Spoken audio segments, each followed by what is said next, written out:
G'day guys, top 10 players from the Fifa World Cup Group E. So this was the one, obviously, won in the end by Germany, but an amazing win to cap it off with Ecuador. We had a lot of really incredible sort of like last minute late goal wins. You know, this is one of my favourite groups of the World Cup for sure.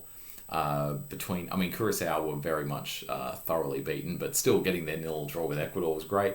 And every game between Ecuador, Cote d'Ivoire and Germany were fantastic. They were all really fun. So really fun. Came down to late winners right at the end and loved it. It's one of the best, Cote d'Ivoire, Ecuador is one of the best 1-0s I've ever seen in my life. Germany just getting the win over Cote d'Ivoire towards the end was really good as well. And then obviously having Ecuador pull the win out of the bag at the end, finally score some goals, and to do it against the world superpower Germany is really impressive. But let's get into the list. We've got Ecuadorian winger Gonzalo Plata coming in at number 10. And we've got another Ecuadorian, this guy, one of the bigger names heading into the group, Moses Caicedo, coming in at number 9. These two guys constantly creating, constantly making trouble, and in a team known for their defense, these guys are really bringing a lot of offensive creativity into the Ecuadorian side. Joshua Kimmich is still phenomenal, and still, is he the most important player for the German side? Like, he probably still is, and I think he has been for a while, even though you've got guys like Musiala and Wirtz who create magic. This guy's just so solid. And Kimmich, once again, coming in with 3 really strong performances. But another guy I didn't know as much about was Wilfried Singo from Cote d'Ivoire, the centre-back, coming in at number 7. We sort of knew coming into the tournament, like, the Cote d'Ivoire could have some really fun offense with Diallo and Diomande out wide. But yeah, the centre-back of Singo has really stepped up, and he's been fantastic.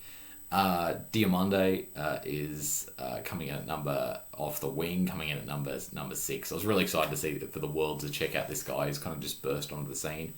He was playing high school football in the US just very, very recently, only a couple of years ago, and now look at him, he's at the World Cup and scoring goals and being an absolute star for Cote d'Ivoire, who has been a really fun sort of like underdog team through this World Cup.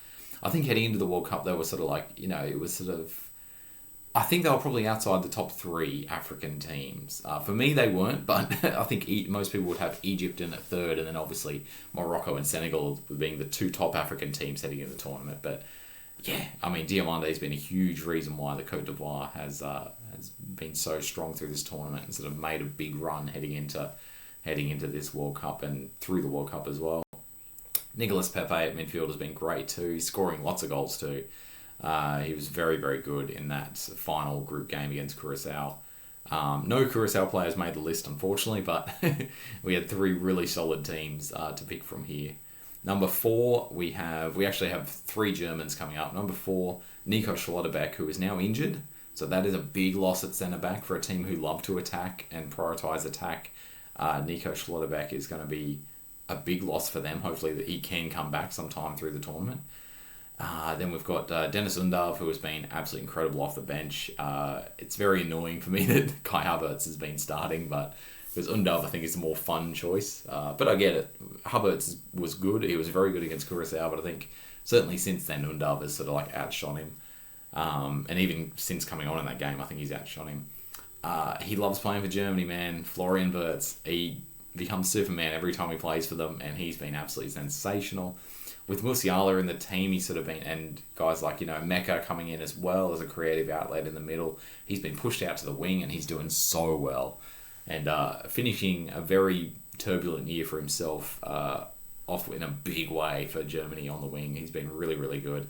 The best German player so far in the tournament, I believe, just ahead of Undav and Schlotterbeck. But number 1, Pedro Vite in the midfield for Ecuador. Him and Caicedo have been sensational. So yeah, Ecuador-Mexico is going to be a really interesting battle because you've got some real strong midfields going against each other with Vite and Caicedo taking on the likes of Eric Lira and Brian Gutierrez and Edson Alvarez. And yeah, it's going to be fantastic to watch. Can't wait to see how that game in the round of 32 plays out.